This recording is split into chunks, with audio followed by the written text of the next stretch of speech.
Adicias. Fa plaser de vos veure nombroses e nombrosos. Benvinguts per la segunda conferència de les carreres occitanes. Jo sent a la Tupina, a Toulouse, mercès a l'accueil de Florent et de sa colla, et avem le plaisir de convidar Camille Courgeon per sa conferència titulada Fent-nos havent drets a la paraula. Això és un eslògan que havent ausit a la vila de Rouergue al mes d'octubre passat, a l'escasença de l'acte 1 de les carreres occitanes, on havent tornat a fargar l'hostal de Joan Petit a l'endret on fogué trasat al segle XVII, al moment de la repressió de la revolta dels crocants. Donc, aquí sent fargar l'acte 2 de les carreres occitanes, i entretent nos fazem un plaer de convidar de monde per suscar a massa i xerrar a l'entorn de les temàtiques occitanes, mas passunque. Et jo, donc, en deixar la paraula a Camille Courgeon. Mais abans, vos voulez dire en français que, du coup, je me permets d'introduire cette conférence en occitan parce que pour nous, c'est important dans le mouvement de las carreres occitanes d'inscrire tout ça dans une pratique vivante de la langue occitane et que le reste des conférences, parmi les personnes qu'on a invitées, il y aura aussi des conférences qui auront lieu en occitan. Sunke, Camille va parler français, mais voilà, il y aura d'autres rendez-vous en occitan. Et à la fin d'aquelle présentation, il y aura un temps d'échange, donc si vous voulez poser des questions à Camille, réagir, vous pouvez le faire. Vous pouvez le faire en occitan. Si vous parlez une autre langue, peut-être parlez dans l'autre langue et faites une traduction pour qu'on se comprenne. Et ensuite, je vais vous présenter Camille. Léoufach. Alors Camille, tu, après avoir fait un master d'études sur le genre, fargos un doctorat al Centre de Recercos en Història Europenco Comparado a l'Universitat de Paris-Créteil. Tout d'accord, veni d'explicar à quoi. Universitat Paris-Est-Créteil. Tu demores en Bretagne, dins le Finistère, et tes recercos porten sus rapports de genre et les qüestions feministes dins le moviment occità et le moviment bretó de les annades post-68. Donc les années 70 en anglès. Te deixant la paraula, Camille va fer una presentació pendent 45 minuts a peu près, i après serà el moment d'escanviar tots a massa. Bona presentació. A tu, Camille.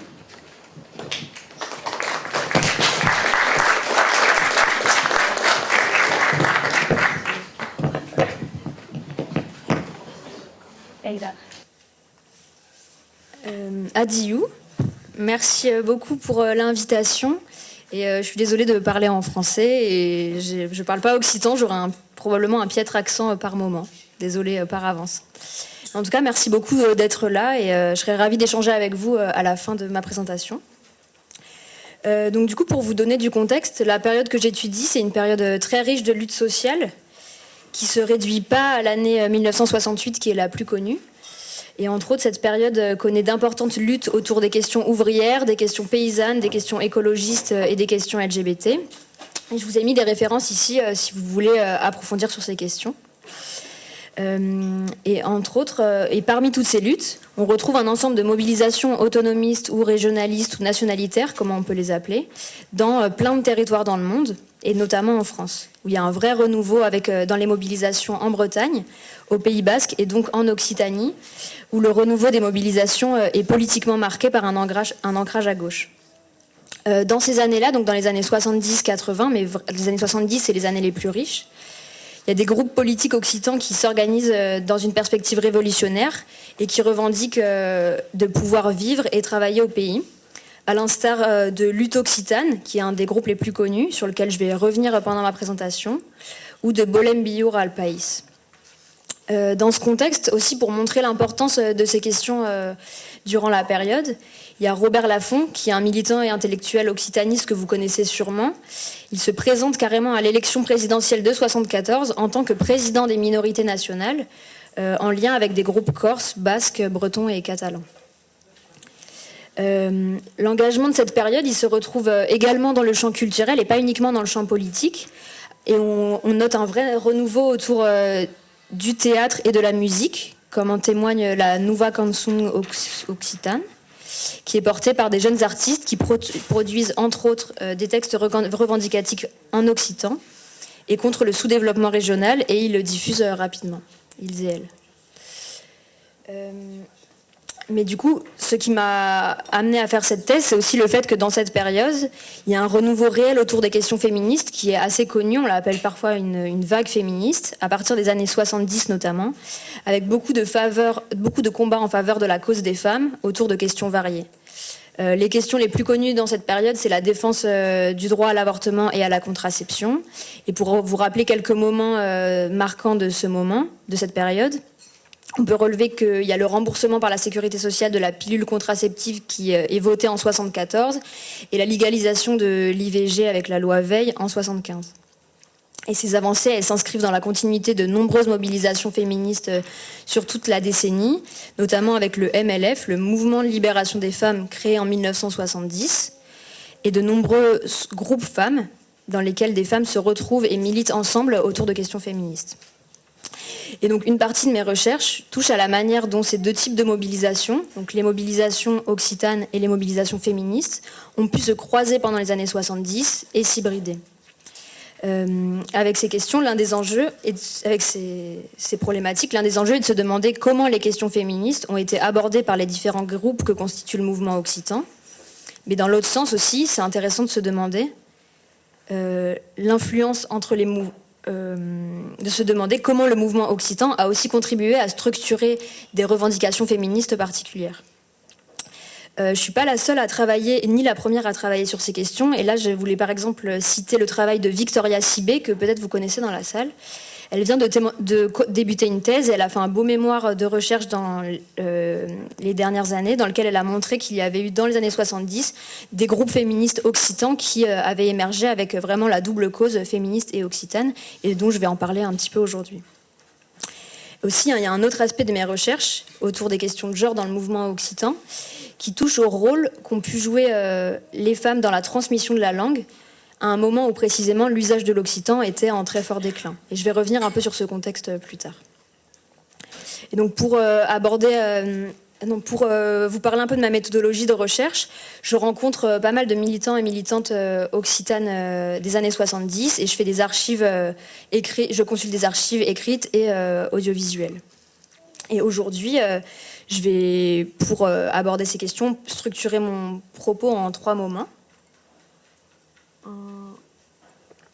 Dans un premier temps, je vais aborder la place que prennent les revendications féministes dans des organisations politiques du mouvement occitan. Pour ça, je vais m'appuyer sur l'analyse de plusieurs revues occitanes que j'ai rencontrées dans mes recherches et je vais montrer comment elles permettent de voir apparaître au fil des années 70 de vrais groupes féministes occitans. Ensuite, je vais présenter comment les questions féministes et les questions culturelles se sont entremêlées dans le mouvement, en abordant le cas du renouveau du théâtre en occitan des années 70 et la place des femmes et des questions féministes dans ce théâtre. Puis pour finir, je vais montrer par quelques exemples le rôle structurant de plusieurs femmes pour l'institutionnalisation de la transmission de l'occitan, avec l'avènement des premières écoles calandrettes, les écoles immersives en occitan, en 1980.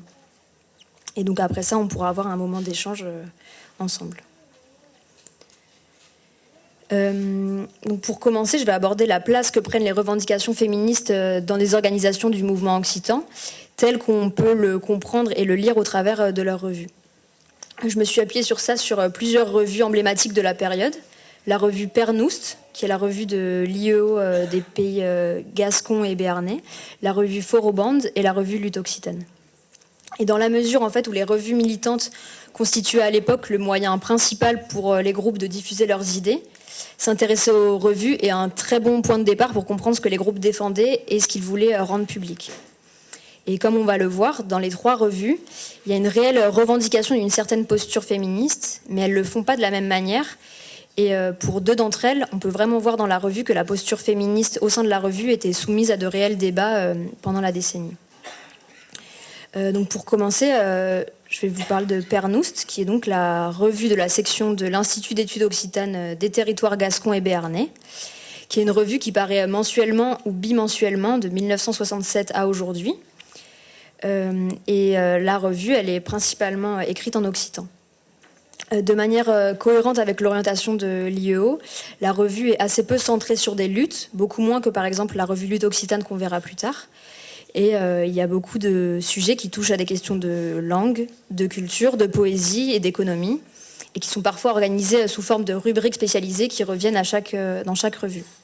Et précisément dans la revue, ce qui m'a beaucoup intéressée, c'est de trouver une rubrique, la rubrique Hemnas, donc femmes, centrée sur les questions féministes ou de sexualité, qui est une rubrique qui paraît très régulièrement entre 1976 et 1980.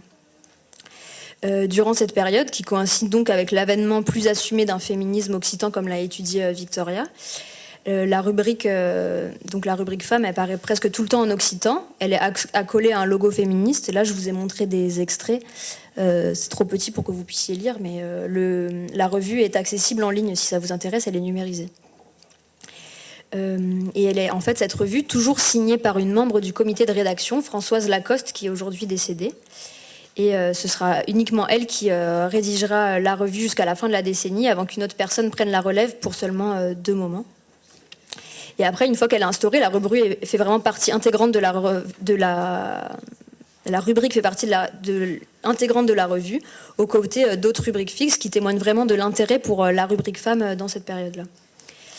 Les sujets dans cette rubrique, ils sont variés, ils touchent à des questions féministes propres aux femmes occitanes, mais pas uniquement. Et notamment, elle dénonce les violences sexuelles, elle partage des informations juridiques et des conseils de pratique d'autodéfense sur plusieurs rubriques, donc en 77, tout ça en occitan. Puis elle défend à plusieurs endroits le droit à la contraception et aussi la possibilité de vivre un accouchement et une naissance sans violence, ainsi qu'une sexualité épanouie. Et en 78, on retrouve plusieurs articles qui abordent la question de l'homosexualité, où l'autrice évoque notamment les proximités historiques entre les mouvements féministes et homosexuels, ce qui témoigne d'une vraie connaissance qu'elle a de l'histoire féministe des mouvements féministes. Par ailleurs, dans toute la rubrique, on voit que la revue, que Françoise Lacoste, elle n'a pas uniquement un point de vue théorique sur tout ça, mais elle veut vraiment défendre une lutte féministe et collective en Occitanie. Et par exemple, elle évoque sa rencontre avec le GLH, le groupe de libération homosexuelle de Pau, qui témoigne des alliances réelles qu'elle essaye de nouer entre le mouvement occitan et le mouvement homosexuel. Et elle propose aussi de former des groupes femmes, comme j'en parlais tout à l'heure, au niveau du pays gascon, en prenant modèle sur les groupes femmes occitanes de Marseille. Et aussi, elle évoque les contacts qu'elle a avec le deuxième groupe qui m'a intéressée, le groupe Forobande de Paris. Donc ce groupe Forobande, c'est un groupe qui a donc écrit la deuxième revue que j'ai étudiée, une revue éditée à Paris où le mouvement occitan était super important. La revue apparaît qu'en 8 numéros, entre 74 et 76, et la plupart des numéros sont écrits en occitan. C'est une revue qui aborde des questions de langue, de culture, de politique, et elle est faite par des Occitans dits exilés à Paris. Et de manière vraiment évidente dans toute la revue, Forobande revendique un positionnement féministe assumé, qui fait explicitement partie de son orientation éditoriale. Et la revue semble connue pour ça hors de Paris et dans tout le mouvement occitan. Au niveau théorique, elle revendique ce qui est théorisé comme une ambivalence, soit une sortie des dichotomies à l'origine des schémas de domination traditionnels. Ces schémas de domination, ils sont compris comme des schémas de domination entre classes dans une perspective marxiste et dans une perspective de genre. La revue, elle prône explicitement, pour sortir de ces schémas, des nouvelles modalités de relations hors des schémas hétérosexuels et patriarcaux. Et donc, dès le premier numéro, en 1974, elle appelle à trouver un homme et une femme occitans nouveaux et nouvelles. Et cette revendication, elle est caractéristique de revendications qu'on trouve dans d'autres textes des groupes féministes occitans des années 70.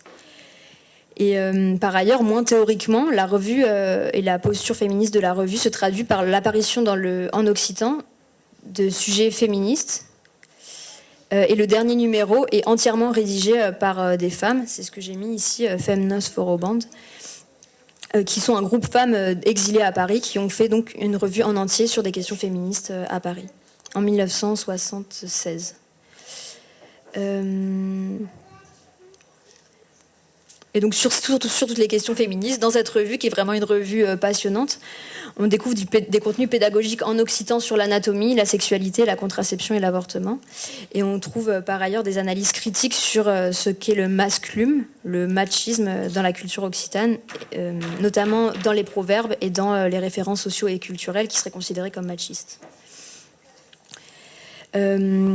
Ensuite, la troisième revue qui m'a intéressée et que j'ai étudiée le plus fortement, c'est donc Lutte Occitane, qui est la revue du groupe politique du même nom, Lutte Occitane, qui est une organisation créée en 71 avec une orientation socialiste. Mais socialiste à l'époque, ça veut dire plutôt communiste. Enfin, c'est pas le socialisme d'aujourd'hui.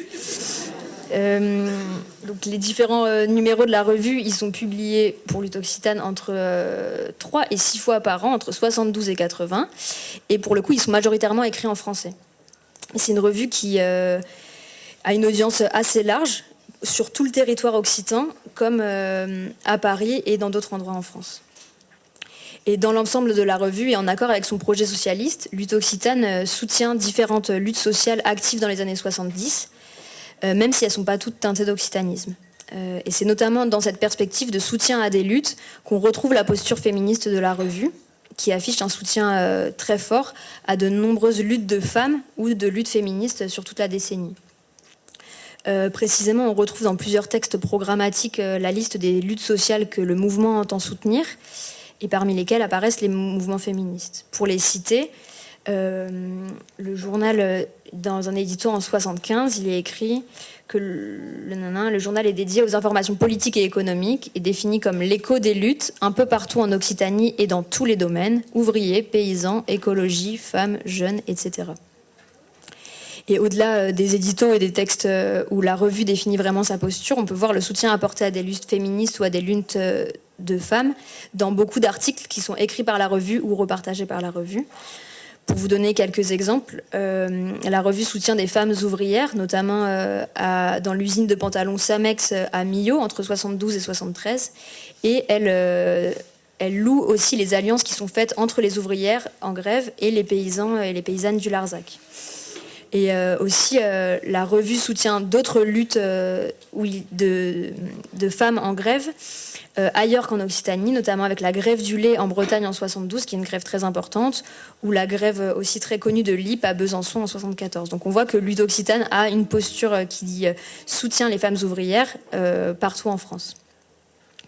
Et sur la question de la situation des travailleuses, elle écrit en 1976 l'idée que, là je cite Lutte Occitane, « Nos luttes doivent contribuer à briser le processus de discrimination sexuelle qui permet la surexploitation, à l'usine, au bureau, à la maison, dans la rue, dont sont victimes les femmes travailleuses occitanes et toutes les autres. » Et par ailleurs, au-delà des luttes ouvrières et de la défense des droits des femmes au travail, Lutte Occitane affiche très tôt un soutien à d'autres revendications féministes, dont celles que j'ai évoquées en introduction, notamment celles liées à la sexualité, au droit à l'avortement ou à la contraception libre et gratuite. En 72-73, elle republie un tract pédagogique qui avait été très controversé à l'époque, qui s'appelle « Apprendre à faire l'amour », qui est à destination de lycéens et lycéennes pour informer sur la sexualité et pour contribuer à, je cite, construire un autre type de société. Et aussi, dans le reste de la revue, on devine vraiment les alliances qui ont été nouées sur tout le territoire entre Lutte Occitane et d'autres groupes féministes. Quand Lutte Occitane partage un communiqué du MLAC, le Mouvement pour la libération de l'avortement et de la contraception, en 1974, et qu'il défend vraiment le droit à la contraception entre 1973 et 1977. Voilà. Et par ailleurs, pour vraiment finir avec le soutien qu'on peut voir sur les questions féminines et féministes dans Lutte Occitane, ce qui est intéressant de remarquer, c'est que vraiment c'est le féminisme occitan et les groupes féministes occitans qui sont en train de se créer dans les années 70, qui sont mis en avant par la revue. Et là, c'est notamment à la lecture de la revue qu'on peut vraiment voir les signes historiques de l'émergence d'un féminisme occitan, que Victoria Sibé a défini comme un féminisme qui lutte contre la double oppression que subissent les femmes occitanes en tant que femmes et en tant que membres d'une communauté historique, linguistique, culturelle et territoriale. Et plusieurs de ces groupes témoignent du fait que leur création répond à l'expression d'une domination masculine dans la société, mais aussi au sein des groupes militants comme Lutte Occitane lui-même. Et aussi, quelque chose qui est très intéressant est le fait que ces groupes placent la condition des femmes occitanes au cœur de leurs revendications, en soulignant leur droit à la parole, en écho au célèbre slogan occitan « Omedoc as dreit à la paraola », qui a été édité pour la première fois dans une affiche en 1968, qui est peut-être un slogan que vous avez déjà entendu plusieurs fois. Et donc dans la revue, le premier article propre aux questions féministes occitanes est le compte-rendu de la commission femmes de l'Assemblée générale de lutte occitane en 1972, qui est titré « Femnodoc as dreit à la paraola ». Après, on retrouve d'autres articles qui font référence non pas uniquement du coup à la commission femmes de lutte occitane, mais vraiment à d'autres groupes féministes occitans qui reprennent le même slogan. Je pense que je vous ai mis d'autres exemples.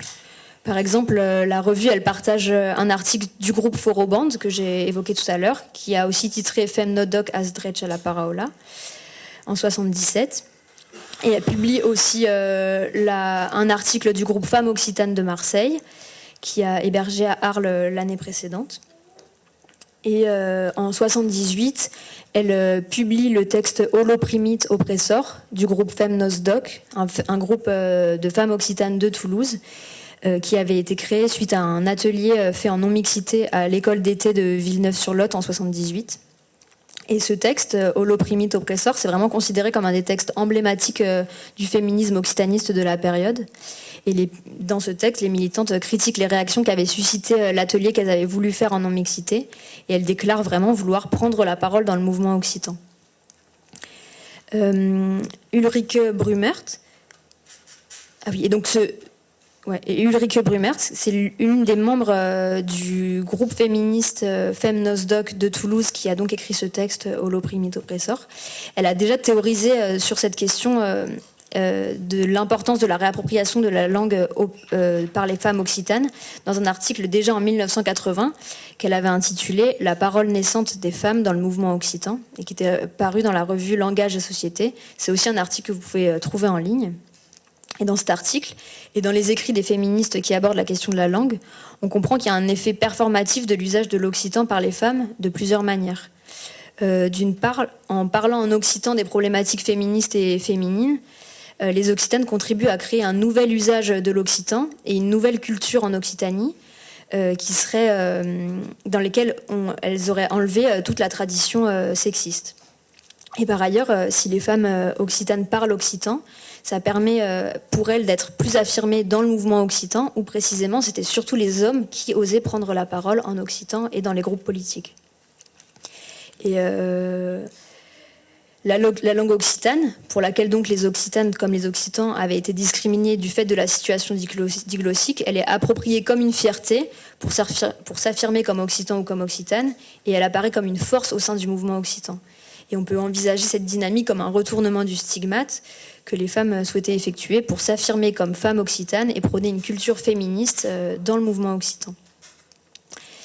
En vous présentant ces trois revues, j'ai essayé de vous montrer comment, en les lisant, on pouvait vraiment voir qu'il y avait eu que dans l'occitanisme de gauche et sa branche la plus politique, il y avait vraiment des liens avec le mouvement féministe des années 70 et qu'il émerge un féminisme particulier autour notamment de la prise de parole des femmes en occitan. Mais dans ces revues, on peut aussi découvrir que cette alliance entre questions féministes et questions occitanes, elle n'est pas du tout allée de soi dans le mouvement, et que on retrouve dans les revues un ensemble de traces des négociations qui ont pu avoir lieu au sein des groupes et qui ont visiblement parfois pris la forme de débats virulents. Pour prendre l'exemple de Lutte Occitane, je vais faire écho à 2 courriers de lectrices qui ont été publiés dans la revue au début et au milieu des années 70, qui laissent vraiment entrevoir les difficultés qu'ont pu avoir les femmes occitanes à se faire entendre dans le mouvement. La première, c'est une lettre partagée à l'automne 72 et la seconde en mai 75. Et dans les deux lettres, les lectrices critiquent avec ferveur un manque de représentativité féminine dans le mouvement. La première, elle me paraît particulièrement intéressante.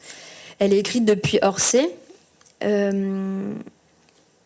et elle déplore le manque de représentativité féminine dans le sous-titre de la revue qui était alors à l'époque « O Médoc, as drets alla paraula ». Et je vais lire cette courte lettre. Donc elle dit au directeur de journal Lutte Occitane, elle adresse « Monsieur, j'ai vu avec surprise le sous-titre de votre journal « O Médoc, as drets alla paraula ». Il est curieux que des gens en lutte pour changer des structures sociales et les mentalités s'arrêtent à mi-chemin, s'adressant seulement à la moitié de la population, et soient même incapables d'imaginer que les femmes parlent quelquefois. D'autant plus curieux que le même journal contient un article qui s'appelle « Samex, les ouvrières parlent ». C'était l'usine dont je vous parlais tout à l'heure à Millau, qui avait été soutenue par le journal. Ça signifie que pour retrouver la substance de vos articles, vous êtes bien content de faire appel aux femmes. Quant à reconnaître explicitement leur existence et leur travail, ça c'est une autre histoire. C'est un pas que des mâles ou des machos, tels que vous, ne peuvent sans doute franchir sans déchoir. Je vous suggère, pour que vous soyez tout à fait logique avec vous-même, de remplacer votre sous-titre par celui-ci. O Médoc as drets alla paraolo, femno doc, taizote, kumutu journe. Et elle signe une Occitane émigrée et son époux. Et après, Lutte Occitane répond quand même, cette lettre pertinente appelle une remise en question de quelques idées bien ancrées, ainsi qu'une modification du sous-titre du journal, à la prochaine AG de Lutte Occitane d'en décider. Le ton de cette lettre, il nous signale vraiment la critique, voire vraiment l'énervement de l'autrice par rapport à Lutte Occitane, et la revue témoigne du fait, et la réponse témoigne du fait que la remarque est quand même prise au sérieux. Et justement, on peut voir dans les numéros qui suivent cette lettre qu'il y a un changement dans le sous-titre de la revue, mais qui paraît pas uniforme sur la décennie et qui sûrement a dû susciter pas mal de discussions et de débats. Parce que juste après O Médoc as drets alla paraula, il y a un sous-titre en 74 qui dit Occitan as drets alla paraula, qui est plus neutre au regard du genre. Et après ça, en 76, les femmes apparaissent enfin. Il y a marqué Femno o Médoc as dreit alla paraula. Mais après, ce sous-titre, il redisparaît jusqu'à la fin de la revue. Et après, il n'y aura plus du tout de sous-titres. Et donc, ces changements, ils nous laissent vraiment comprendre ce qu'on ne peut pas forcément voir dans les archives des revues, qu'en AG, en congrès ou dans les comités de rédaction, il y avait sûrement, et même sûrement très probablement dans les espaces moins informels, que la question de la prise en compte des questions féministes, elle a fait l'objet de beaucoup de discussions et de débats peut-être difficiles pendant toute la revue. Ces difficultés, on les retrouve aussi dans Pernoust, la revue donc de l'IEO des territoires gascons et béarnais que j'ai présenté tout à l'heure. Donc, comme je viens de l'évoquer, l'autrice de la revue a revendiqué une défense des droits des personnes homosexuelles, et c'est ça notamment qui a provoqué de très forts débats au sein de la revue. Précisément, dans les rubriques des numéros 67 et 68, la rubrique femme est dédiée à la question de l'homosexualité, mais le numéro suivant, le numéro 69, dans la rubrique, la rubrique, elle est consacrée à des réactions qui ont été suscitées par les articles précédents, parmi lesquels 2 membres actifs de la revue. Donc il y en a un des deux qui est un poète et auteur homosexuel occitan qui fait un retour ému sur les articles sur l'homosexualité qui avaient été publiés, et il remercie Françoise Lacoste pour les avoir mis en valeur et leur avoir donné une visibilité. Mais par contre, la deuxième réponse, c'est une lettre du vice-président de la revue qui dénonce la présence de ces questions et qui dit considérer l'homosexualité comme une déviance propre à la décadence de la société, pour le citer.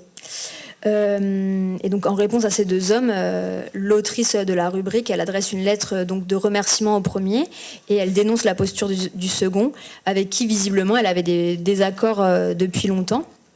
Et donc elle écrit de toute façon, à ce qui l'ennuie à monsieur le vice-président, c'est la rubrique femme tout court. Et le dossier homosexualité, a été la goutte d'eau qui a fait déborder le vase. Il veut bien prendre position sur toutes les inégalités, mais pas n'importe lesquelles. Puis après, elle s'adresse à lui et elle dit « Voyez-vous, votre lettre ne me surprend qu'à moitié. Je savais bien qu'un jour ou l'autre, il y aurait une réaction. Mais ce qui me frappe, ce qui me choque, c'est que vous voyez dans la rubrique femme une incitation à la dépravation des mœurs. » Et suite à ces débats, les articles sur l'homosexualité qu'elle avait prévus seront finalement pas publiés. Et c'est dur de savoir s'il y avait un lien parce que j'ai pas rencontré les auteurs de la revue à ce moment-là.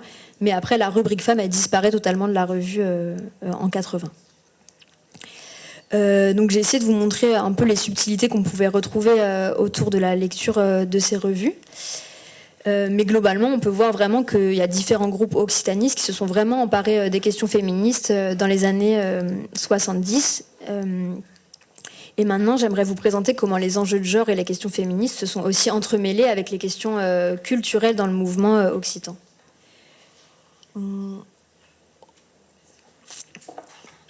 J'évoquais en introduction comment il y a eu un renouveau engagé au niveau de la musique et du théâtre.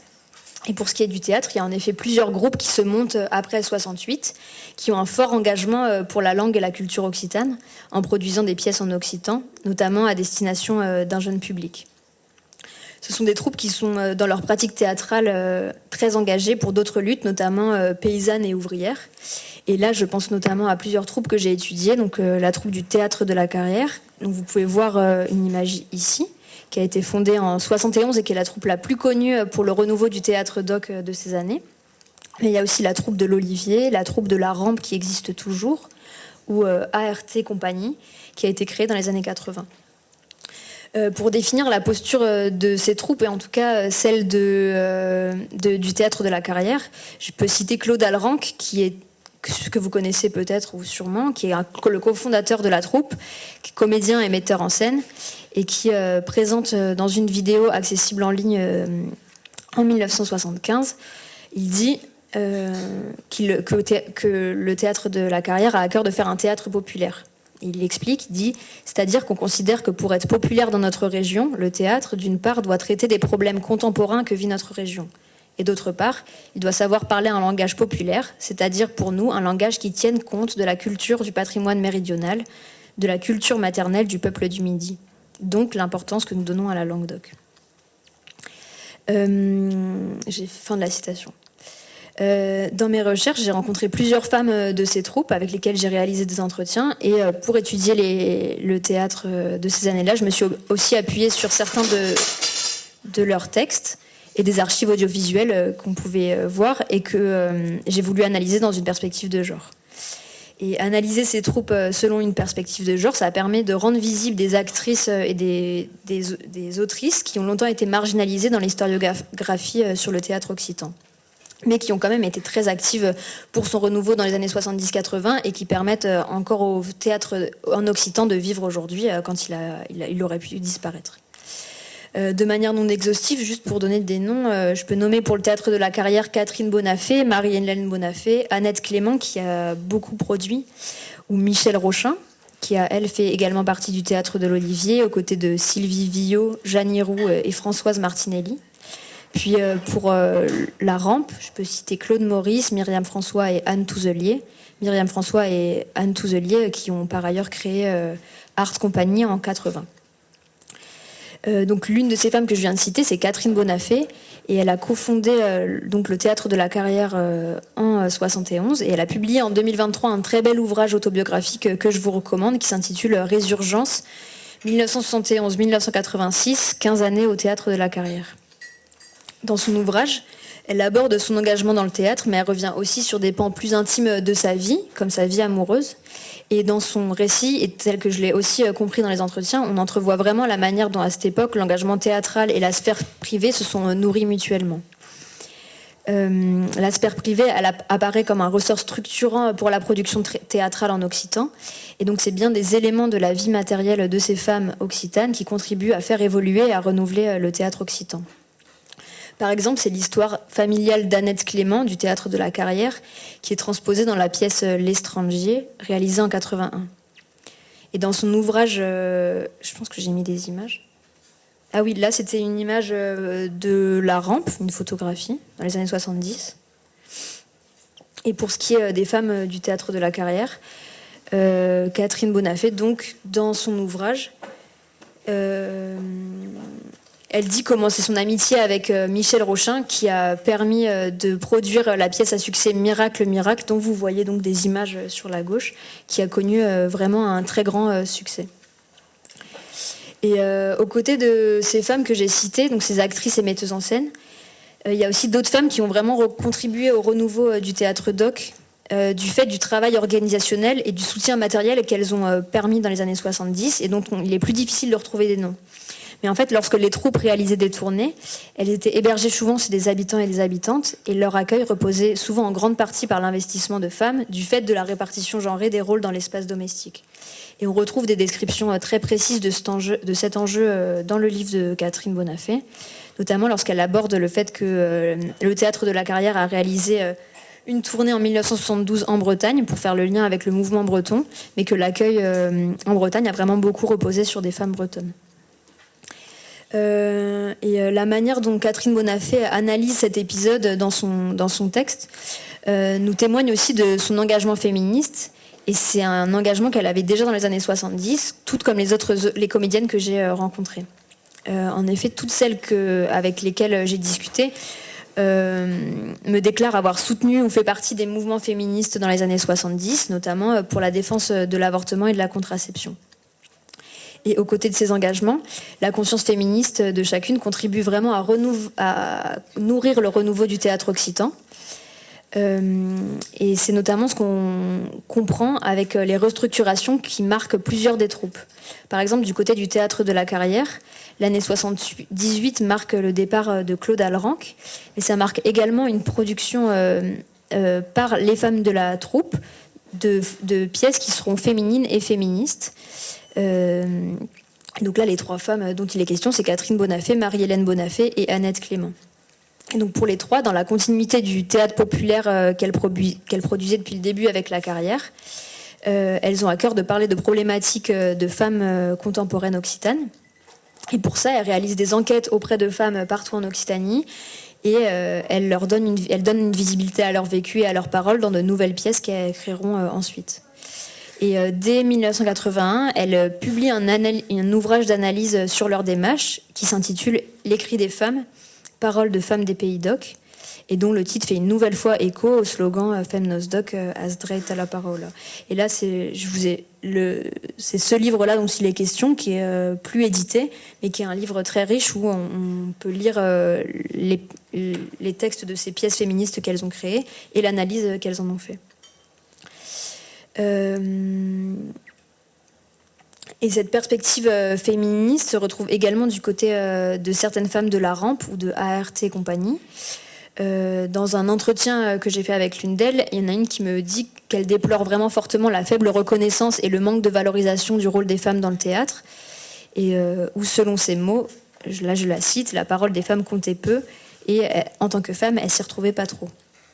Et donc c'est précisément ce qui fait qu'en 1984, Myriam François et Anne Touzelier fondent Art Compagnie, qui est une troupe en occitan qu'elle qualifie aujourd'hui de féministe. Et dans un entretien, elle me souligne le fait qu'elles ont vraiment eu à cœur de s'organiser différemment de ce qui avait pu être fait dans les années 70. Et là, je la cite, elle me dit « On ne voulait pas mettre de côté nos charges familiales, c'est-à-dire qu'avec elles, nous, on s'est organisé. On ne travaillait pas le week-end, on ne travaillait pas le soir. Pour s'occuper de nos enfants aussi, pour s'occuper de notre famille. Et en plus, on a complètement réussi. » Donc de cette manière, on voit vraiment que les femmes, elles voulaient faire du théâtre autrement, et qu'elles voulaient prendre en compte des charges qui sont souvent réalisées par les femmes, notamment les charges du travail domestique et reproductif. Et sur le fond, dans l'optique, une nouvelle fois, de donner la parole aux femmes occitanes, les deux que je viens de citer, donc Myriam François et Anne Touzelier, elles ont réalisé des ateliers de théâtre à destination de femmes. Et dans les années 80, elles continuent de promouvoir le théâtre occitan, notamment auprès d'un jeune public, en mettant en valeur des figures féminines de la culture et de l'histoire occitane, comme les troubaïrites. Et la prise en compte des problématiques féminines et féministes nourrit vraiment donc le contenu des pièces, et ça c'est difficile de s'en rendre compte aujourd'hui si on ne lit pas les pièces ou qu'on ne peut pas les voir. Mais aussi ce qui est intéressant, c'est que ça nourrit des formes novatrices de faire le théâtre, et c'est ce qu'on voit par exemple dans la pièce Porte à Porte de Théâtre de la Carrière en 1980, qui était donc un moment du Théâtre de la Carrière où c'était principalement les femmes qui guidaient la troupe, où les femmes ont recueilli des paroles d'Occitane à Port-de-Bouc et elles les ont mises en scène dans des appartements, alors qu'à l'époque, le théâtre d'appartement, qui est quelque chose un peu connu aujourd'hui, ça n'existait pas encore. Et donc de cette manière, Marie-Hélène Bonafé, qui est la comédienne la comédienne de cette pièce, elle fait résonner des problématiques de femmes occitanes dans un espace privé. Elle innove sur le plan de la mise en scène et elle contribue par le théâtre occitan, et comme l'avaient fait les mobilisations féministes des années 70, à politiser une nouvelle fois l'espace privé.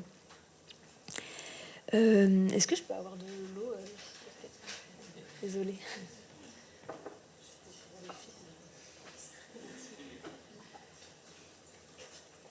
Et du coup, j'arrive à ma troisième partie. Merci.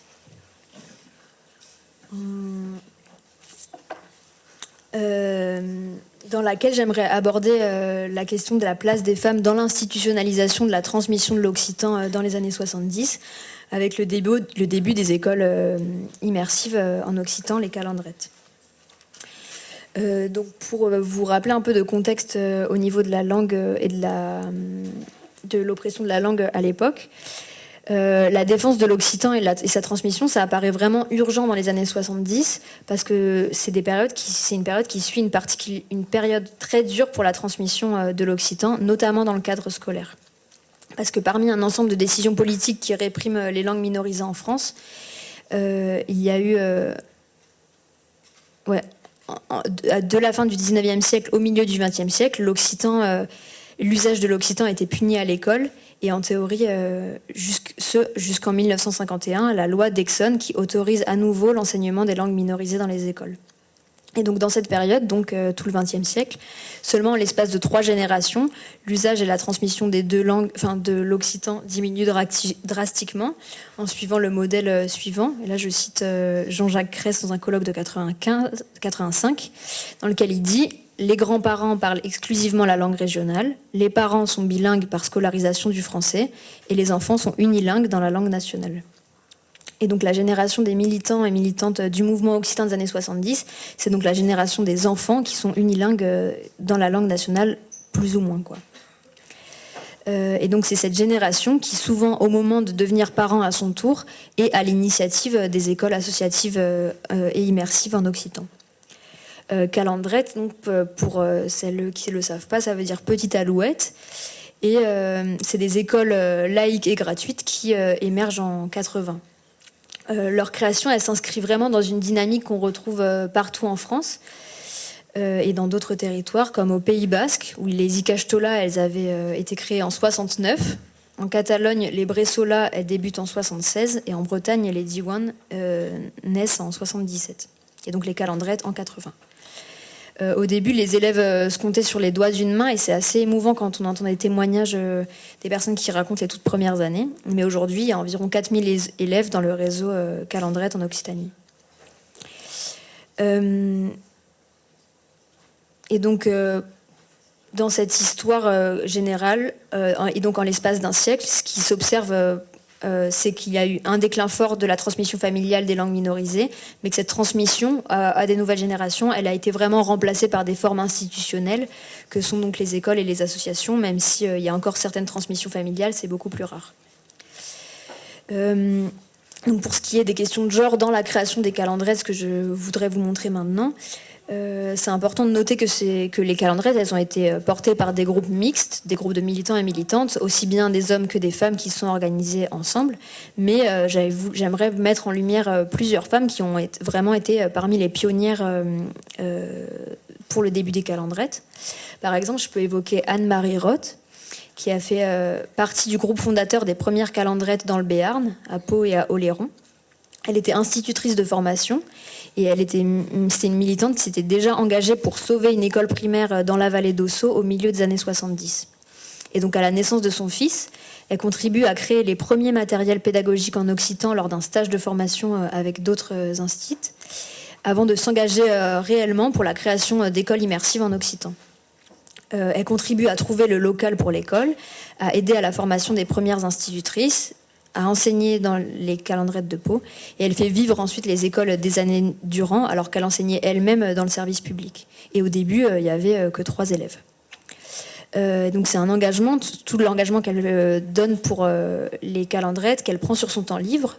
Et donc elle m'a raconté en entretien, elle me dit, on passait des heures et des heures, on prenait la liste de tous les abonnés de Pernoust, de Bolem Bioral País, et je sais plus trop quoi, de toutes les revues que les gens recevaient, des Occitans de Paris, des machins comme ça. On passait des dimanches entiers à faire des trucs comme ça. Et d'ailleurs, son engagement pour Calandrette et pour l'Occitan, il s'est jamais arrêté. Et elle sera plus tard une des présidentes de la Confédération pendant 3 ans.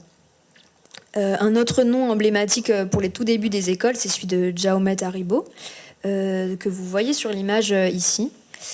Elle était enseignante depuis plusieurs années, elle aussi, dans le service public. Et en 80, elle cofonde la même année que la Calandrette à côté de Pau, la Calandrette à Béziers. Et en lien avec ces écoles et avec Anne-Marie Roth, elle contribue à former la Fédération Calandrette. Et c'est vraiment Jaumet qui insuffle la pédagogie active freinée qui est encore pratiquée dans les écoles Calandrette aujourd'hui. Et après avoir enseigné elle-même dans la première école de Béziers en 80, elle formera d'autres personnes après elle et elle continue sa carrière à Calandrette jusqu'à la retraite. À côté du coup de ces 2 femmes pionnières, il y a vraiment beaucoup de femmes qui se sont investies pour la tenue des calendrettes et on peut notamment penser aux femmes institutrices. Pour les toutes premières écoles du réseau Calandrette, sur les 6 premières écoles, qui sont au début toutes des écoles maternelles, c'est 4 ou 5 femmes qui sont enseignantes. Donc 4 ou 5 sur les 6 qui sont des femmes. Sur les premières enseignantes. Et aujourd'hui encore, c'est encore frappant comment c'est encore beaucoup de femmes qui sont institutrices en Calandrette. Et pour finir sur la question des femmes dans les calendrettes et de leur importance, il faut remarquer que du fait que du statut associatif, la gestion et la tenue des calendrettes a reposé dès ses débuts, mais encore aujourd'hui, fortement sur l'investissement de parents d'élèves et notamment de mères d'élèves qui n'avaient pas toutes des fonctions officielles au sein de l'association. Et pour donner un exemple concret de l'investissement du quotidien, donc Anne-Marie, elle me disait que te dire par rapport aux femmes? On était dans la bagarre, on était dans le quotidien. Les mamans, au début, il n'y a pas de cantine. Donc on faisait comment? À tour de rôle. Alors toi, tu fais le repas pour eux, et puis on apportait le cajot aux petits. On portait le cajot avec la purée dans la cocotte et les saucisses, à faire réchauffer sur le gaz, et évidemment dans l'école. Et à côté de cet exemple, comme on peut le voir pas mal dans les archives et dans les témoignages et les souvenirs de ces femmes, on voit que les parents d'élèves et donc les mères d'élèves sont aussi essentiels pour lever des fonds pour maintenir les écoles en organisant des fêtes et des événements. En fait, en montrant que les femmes étaient importantes dès le début des écoles, en tant qu'institutrices, que membres de l'association, que mères d'élèves, on observe une répartition et une organisation genrée qui n'est pas en soi étonnante. C'est assez bien documenté par les travaux sociaux de l'éducation notamment. Les métiers de l'enseignement, notamment pour les petites classes, sont très majoritairement exercés par des femmes. Et par ailleurs, les femmes sont également aux avant-postes lorsqu'il s'agit d'investissements scolaires et associatifs, et c'est donc un constat qu'on retrouve dans les calendrettes. Tout ceci s'explique par l'assignation genrée au rôle de soins et d'éducation qui naturalise ces compétences comme étant féminines et qui détermine davantage des femmes que des hommes à les exercer. Et en fait, pour la question de la place des femmes dans le mouvement occitan, à titre comparatif, on peut vraiment voir ça comme une répartition genrée du travail militant. Parce que dans le reste de mes recherches, j'ai pu voir que, par exemple, dans des groupes politiques comme Lutte Occitane, il y avait en effet plus d'hommes que de femmes, et d'autant plus d'hommes visibles et reconnus comme militants dans les sphères politiques que de femmes.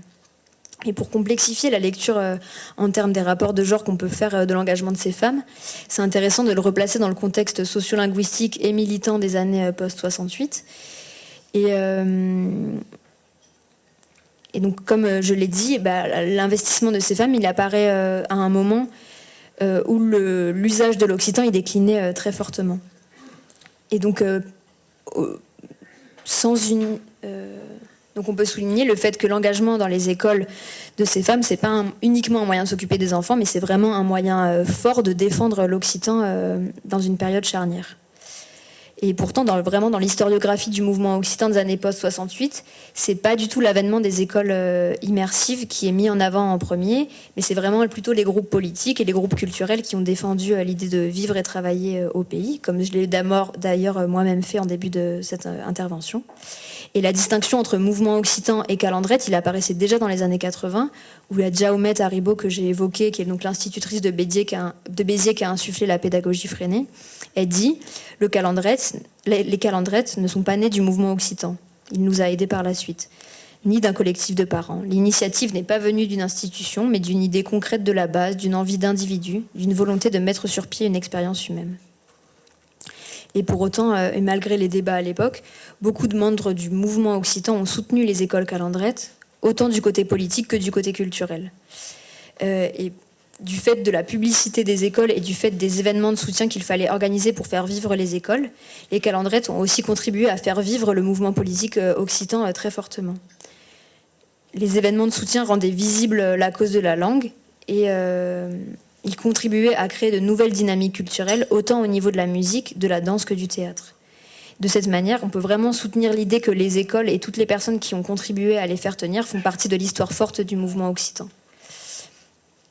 Et d'autre part, on peut dire que les femmes qui se sont investies dans les écoles ont concrètement contribué à rendre possible donc la transmission de la langue à de nouvelles générations, notamment à la génération de leurs enfants, et ce jusqu'à aujourd'hui. Et pour revenir sur ce que je disais tout à l'heure, elles s'inscrivent à la suite de décennies répressives pour les langues minorisées qui ont souvent touché les familles, leurs familles durant lesquelles il a pu être, et dans toute cette période-là, il a pu être jugé pendant longtemps que c'était les femmes qui avaient une sorte de responsabilité du fait que c'était à elles de parler aux enfants et donc que si l'occitan n'avait pas été transmis, c'était peut-être la faute des femmes. Mais en tout cas, dans les années 70, ce qui est très clair, c'est que des femmes ont vraiment œuvré pour faire revivre la langue, pour la transmettre, et pour que les locuteurs et locutrices cessent d'en avoir honte. Et en regardant cette période rétrospectivement, donc Anne-Marie Roth, que j'ai citée plusieurs fois, qui est donc l'une des pionnières des écoles calandrettes dans le Béarn, elle m'a dit en entretien... oui, alors en fait, en tant que femme, en tant que maman, on a la mission intégrée dans notre tête, c'est l'éducation en général. Je me suis rendu compte que c'était les teintes qui avaient éteint la langue, mais finalement, avec l'avènement des calandrettes, on pourrait dire que c'est une forme de revanche. Je vais m'arrêter sur cette citation, mais je peux faire une rapide conclusion pour dire que j'ai essayé de vous montrer que vraiment les liens entre le mouvement occitan et le mouvement féministe, ils sont réels dans les années 70 et 80. Que les branches politiques comme les branches culturelles du mouvement sont forgées par des questions féministes qui contribuent à faire bouger les questions occitanes et à proposer de nouveaux rapports à la langue et à la culture. On a aussi vu que dans tous les espaces du mouvement, il y avait vraiment un certain nombre de femmes qui ont eu un rôle actif pour faire vivre l'occitan et défendre sa transmission. Et dans les écoles précisément, on peut voir que le militantisme est un militantisme qui mêle l'intime et l'institutionnel et qu'il est inscrit à la fois dans une histoire genrée de la transmission de la reconnaissance des langues minorisées que dans une histoire du militantisme fort en Occitanie. Voilà. Merci beaucoup.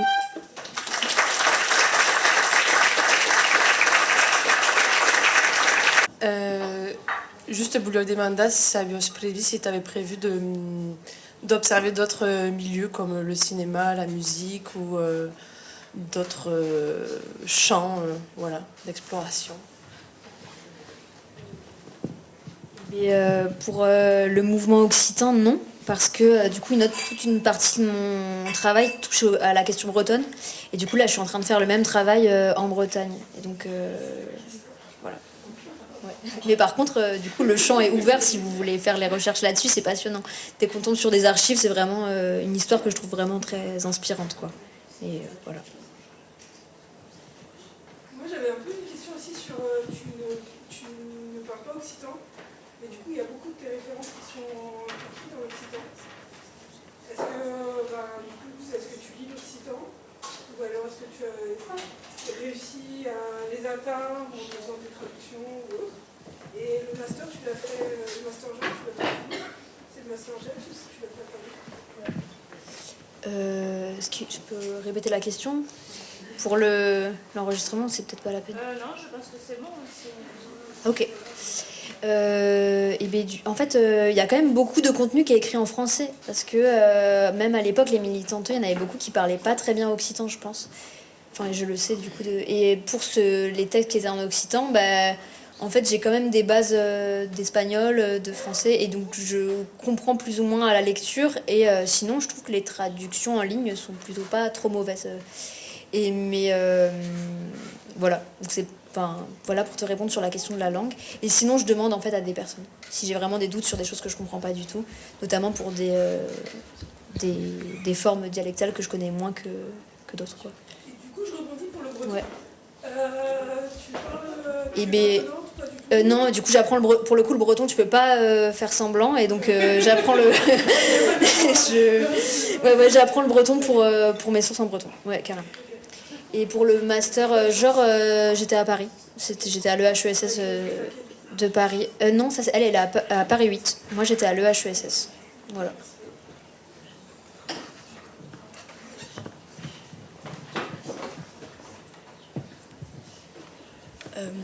Oui. Si j'ai bien compris, ton étude, ton observation s'arrête plus ou moins aux années 80.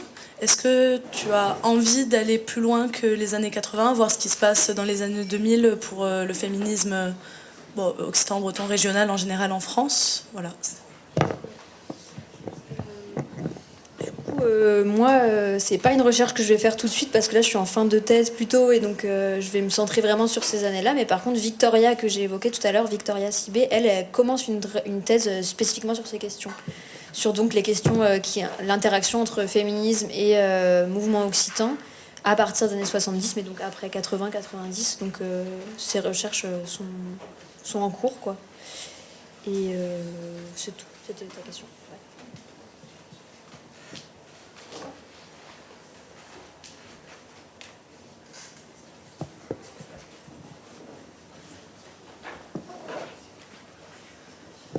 Et toi qui as étudié le mouvement breton, le mouvement féministe breton, le mouvement occitan féministe, est-ce que tu as vu des différences ou des similarités? Et quelles sont-elles? Il y a toute une partie de ma recherche en Bretagne qui a consisté à ce que j'ai étudié les Diwan, donc le début des écoles immersives en breton. Et là, on retrouve des choses vraiment similaires avec ce qui se passait ici, donc vraiment des femmes qui étaient pionnières, notamment des femmes très investies dans les Diwan. Et après, pour les questions féministes, il y a des groupes féministes, il y a des groupes politiques bretons qui défendent des questions féministes à des endroits, ça apparaît dans des revues, mais par contre, j'ai pas trouvé encore l'émergence de vraiment groupes féministes bretons comme il a pu en avoir en Occitanie. Et vraiment, et ça, je l'explique pas encore très bien. Je pense que c'est peut-être lié à des questions de ruralité, où le mouvement breton, il était notamment pas mal en ruralité, alors que le mouvement occitan, il était pas mal dans les villes. Et je pense que ça a peut-être pu contribuer au fait qu'il y avait des mouvements féministes occitans qui ont émergé dans les années 70. Et en Bretagne, je l'ai pas encore trouvé. Et après, il y a une autre partie de ma recherche en Bretagne qui touche à quelque chose qui n'a pas eu lieu ici, c'est la lutte armée, avec le Front de Libération de la Bretagne qui a commis des dizaines d'attentats dans les années 70, où il y avait des femmes qui étaient plus ou moins proches, mais ça, c'est pas une histoire qu'on retrouve ici, donc la comparaison, elle s'arrête là en termes de groupe, quoi.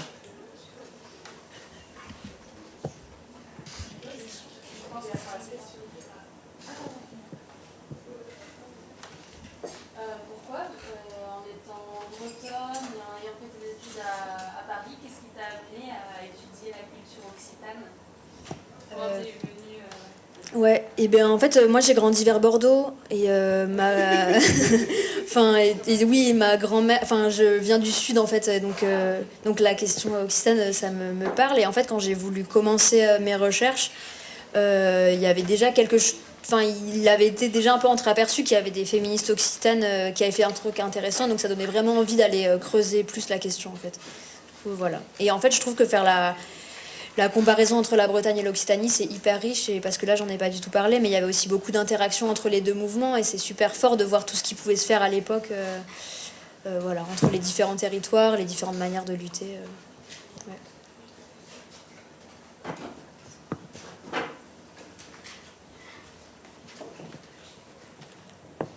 Merci beaucoup pour l'exposé, c'était très intéressant.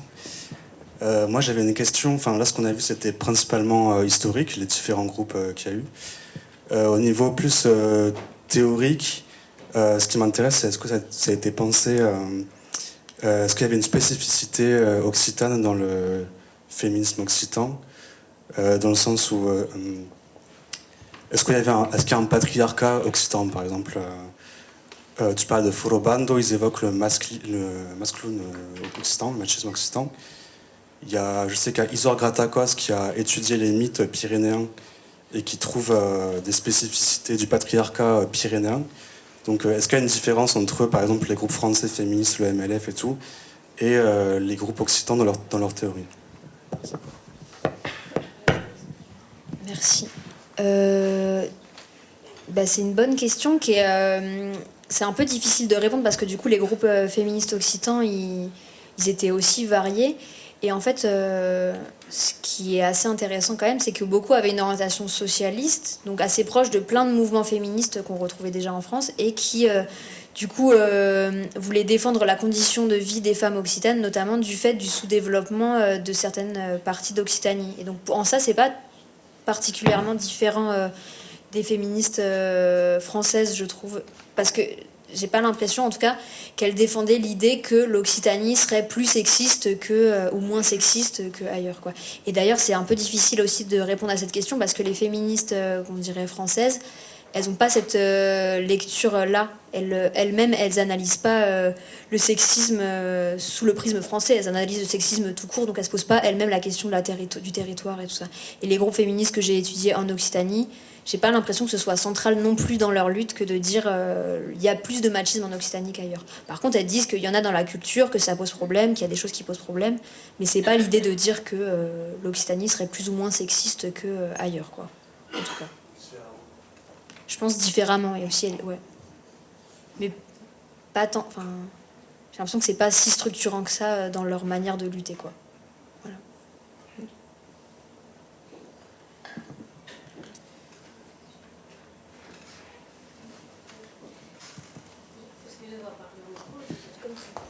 C'est mieux de parler au micro. Merci. C'est une question un peu emportée du contexte catalan, parce que c'est vrai que moi je viens de là-bas et il y a des dissensions qui ont pu être très fortes, mais plus récemment, entre un féminisme nationaliste espagnol ou espagnoliste et le féminisme catalan, ou basque, ou galicien. Et je me demandais si dans les archives tu as trouvé des points de dissension des féministes françaises, qu'ici on ne considère pas nationalistes françaises, mais qui le sont souvent, avec les revendications des féministes occitanes, des formes de mépris ou de légitimation de cette lutte, des formes de désavouer, des points de tension entre féministes françaises et occitanes. Pour le coup, j'en ai pas trouvé dans ce sens-là, mais plutôt dans l'autre sens, où il y a des revues féministes pas centrées forcément sur la question occitane, qui relaient à des moments des luttes occitanes et qui les défendent. Et donc, j'ai vu aucune forme de mépris au regard du féminisme occitan dans les groupes féministes non occitans. Mais aussi, je pense que c'était des groupes qui, au fond, étaient assez peu connus. Enfin, c'était peut-être des groupes qui avaient une forme importante et une visibilité dans le mouvement occitan, mais je suis pas sûre que les groupes féministes occitans avaient une très grande porte de résonance par ailleurs en France, quoi. Et par ailleurs, il y a quand même quelque chose qui est un peu intéressant et d'ailleurs, j'ai des images, je voulais vous montrer si on avait le temps.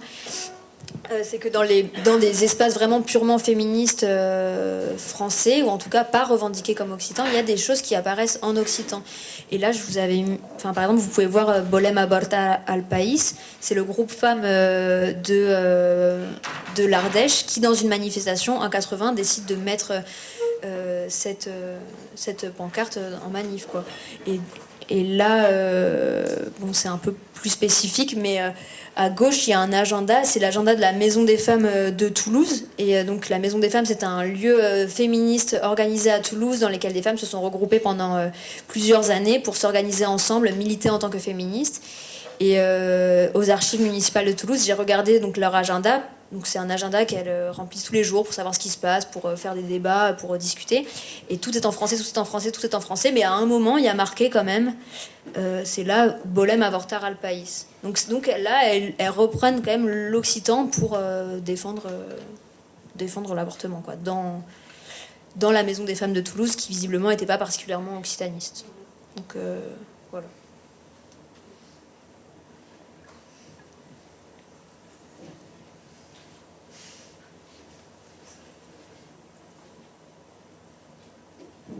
Moi, j'avais une question sinon. Mais en fait, comme du coup, c'est vrai qu'en effet, moi, j'ai vraiment une posture historique et le mouvement occitan, je le connais plus ou moins de loin aujourd'hui. Mais ça m'aurait intéressé aussi d'avoir un petit peu votre point de vue sur les questions féministes dans le mouvement occitan actuel. Il y avait certaines personnes qui voulaient discuter de cette question.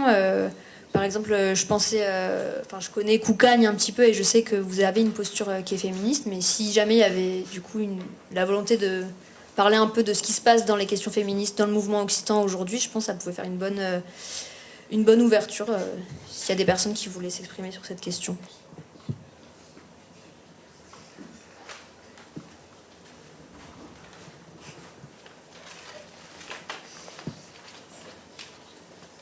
Alors j'ai un petit témoignage, merci beaucoup d'abord pour la présentation, c'était super intéressant, j'ai appris plein de trucs. Un petit témoignage en fait, c'était à l'école Occitane d'été à Villeneuve sur Lot en 2023. Donc il y avait justement un petit groupe de femmes qui avaient organisé un débat autour des relations hommes-femmes à l'EOE. Et en fait, il y avait une trentaine de personnes qui étaient rassemblées. C'était hyper dynamique, hyper intéressant. Il y avait Maud Séquier qui vient d'écrire un livre justement sur le féminisme occitan qui animait la chose avec une jeune catalane aussi, dont j'ai oublié le nom.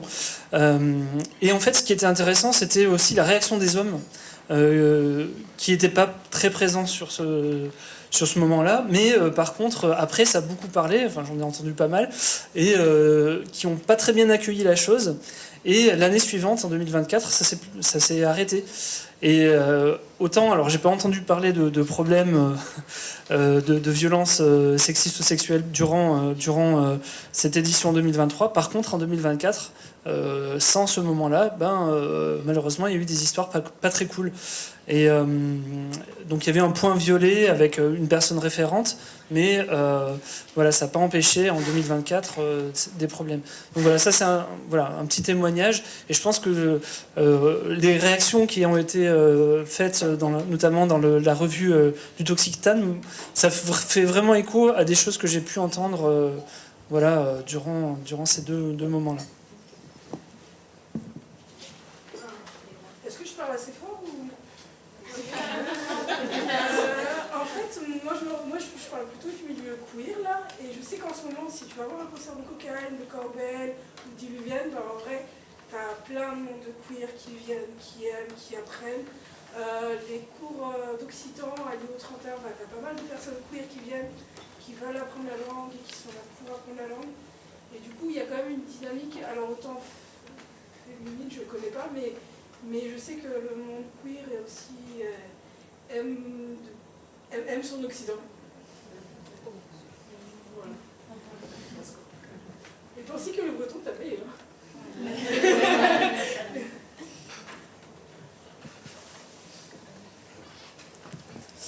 Moi, je voudrais juste témoigner parce que je suis allée voir une table ronde sur le Baltrad à l'université. Et donc, on parlait du fait que le Baltrad était beaucoup plus ouvert et qu'il y avait une ouverture aussi à la question de genre, dans les rôles genrés de la danse, etc. Et bon, sur plein d'autres choses. Mais par contre, une fille que je ne connais pas son nom, désolée, mais voilà, je pensais intéressant de le dire aussi, qui disait que, en fait, les violences sexistes et sexuelles dans le Baltrad existent aussi et que ce n'est pas le monde des bisounours. Et je pense qu'on peut aussi l'amener sur la lutte occitane, que en fait, même si on a vraiment une grosse communauté queer, une communauté féministe, un occitan plutôt de gauche et raisonner sur ces questions, en fait, les violences sexistes et sexuelles, elles existent partout et donc aussi dans notre milieu. Et voilà, il faut donc ça existe encore et on se bat encore actuellement dans le groupe aussi. Voilà.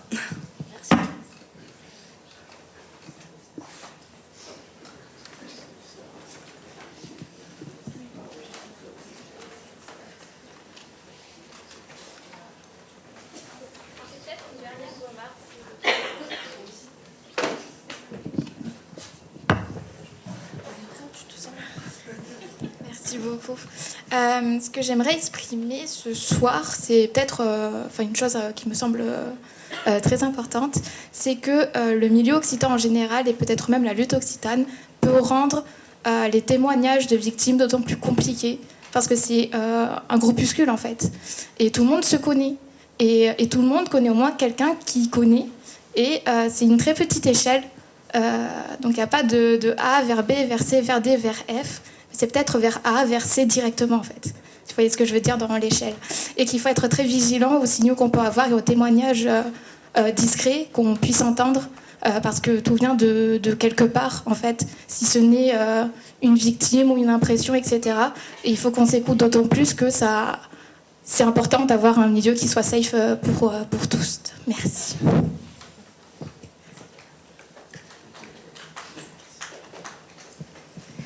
Moi, je voulais apporter le témoignage par rapport justement aux réflexions féministes et à ton travail.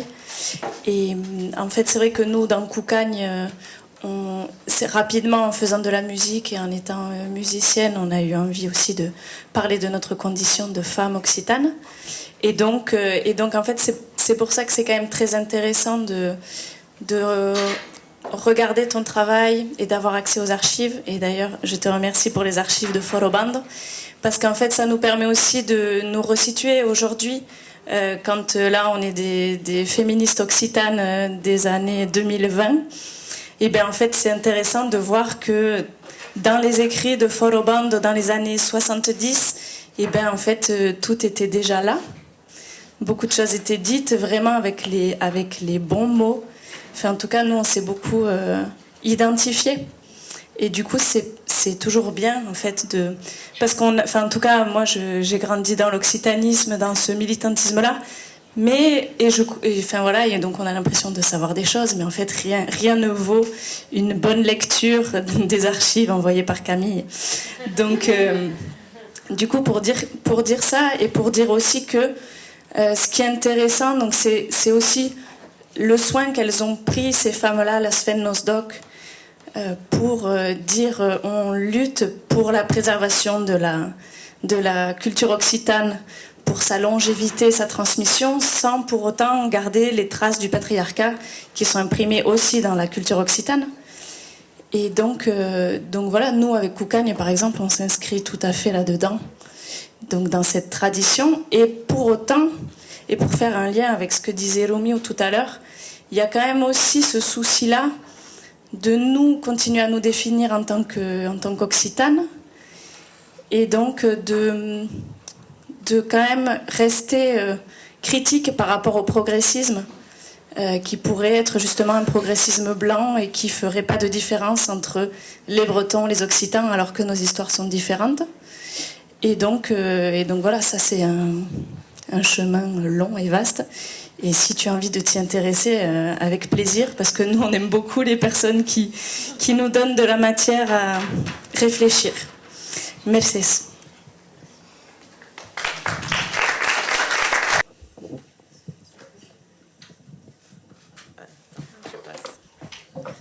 Bon, moi, j'aimerais aussi rajouter juste un petit mot pour te répondre à la question. Après, moi, je ne suis pas occitane, je suis catalane aussi.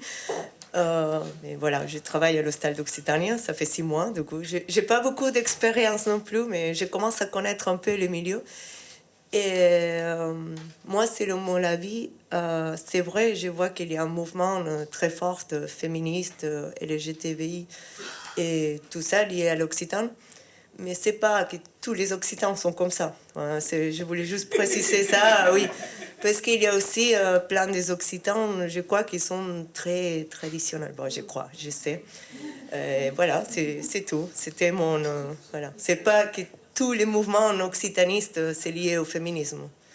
Voilà, j'aimerais beaucoup, hein, mais Voilà. C'est voilà. Jusqu'ici mon intervention.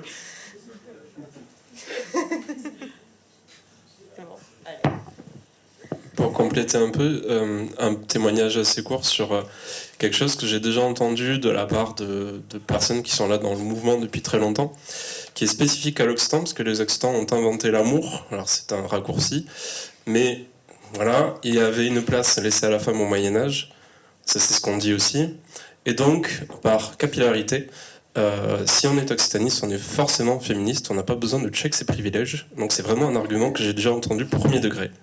Voilà, c'est un argument spécifiquement occitan, quoi, de la part de quelqu'un qui évidemment n'avait pas checké ses privilèges.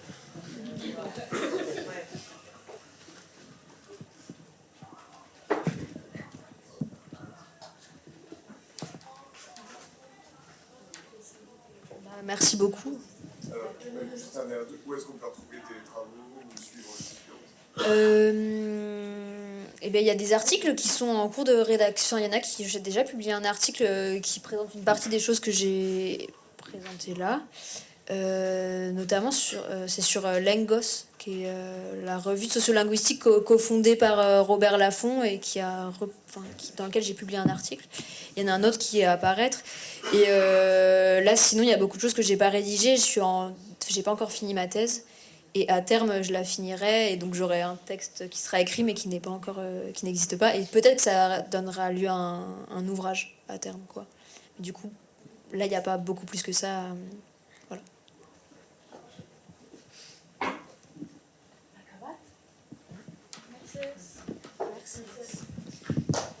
Merci Clara. Merci Camille. Merci beaucoup. Es el moment de beure un cop. Aleu per la seguida de l'acte 12 de las Carreres Occitanos i pensi que d'aquí l'acte 12 hi haurà d'altres conferències, alors tenes boes aventats per suscar a massa. Bona serada, dicias.